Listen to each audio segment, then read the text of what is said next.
पूरे भारत में कहीं भी कभी भी सबसे कम किराए पर बुक करें वन वे टैक्सी rahultravels.com पर।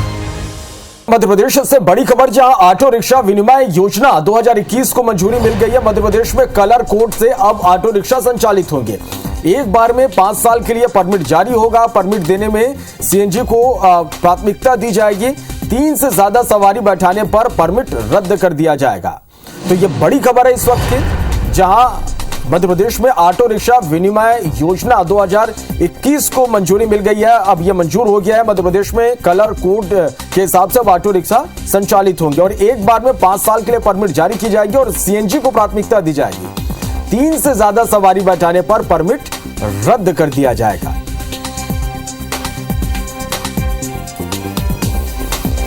चलिए, तो मध्य प्रदेश से यह बड़ी खबर है, जहां ऑटो रिक्शा विनिमय योजना 2021 को मंजूरी दे दी गई है और कई इसके लिए नियम बनाए गए हैं। एक बार में 5 साल के लिए परमिट जारी होगी। परमिट देने में सीएनजी को प्राथमिकता दी जाएगी।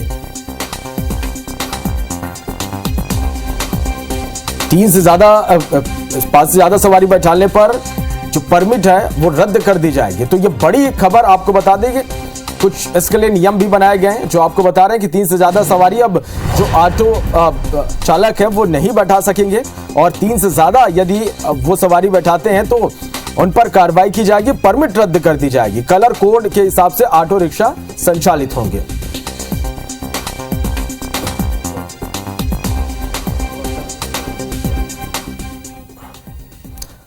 चलिए, तो क्या कुछ बदलाव होगा, ज्यादा जानकारी के साथ हमारे सहयोगी विवेक पटिया हमारे साथ इस वक्त लाइव जुड़े हैं। विवेक, अब इस नियम के आने के बाद किस तरह के बदलाव अब देखने को मिलेंगे?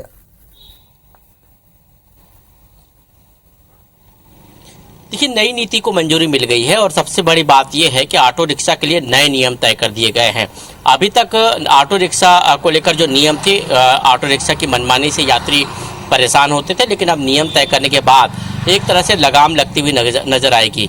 कलेक्टरों को निर्देशित किया गया है कि वो इस नियम के तहत जो है अपने क्षेत्र में जनसंख्या के आधार पर ऑटो रिक्शा के संचालन की नीति जारी कर सकते हैं। ऑटो रिक्शा के संचालन को लेकर कलर भी तय कर दिए गए। ग्रामीण क्षेत्रों में जो चलने वाले ऑटो रिक्शा है उनका कलर अलग तय किया गया है और शहरी क्षेत्रों में जो ऑटो रिक्शा संचालित होंगे उनके कलर अलग तय किए गए हैं। इसके साथ ही जो सीएनजी से चलने वाले ऑटो रिक्शा है उनका कलर जो है वो ग्रीन कलर होगा और जो डीजल पेट्रोल से चलने वाले जो ऑटो रिक्शा है उनका जो कलर है वो ब्लैक कलर होगा। ये पहले जो है नीति के तहत तय कर दिया गया है। साथ ही 3 से अधिक सवारी बिठाने पर जुर्माने का प्रावधान किया गया है। यदि कोई भी ऑटो रिक्शा संचालक 3 से अधिक सवारी ऑटो में बिठाता है तो उस पर जुर्माने की कार्रवाई होगी।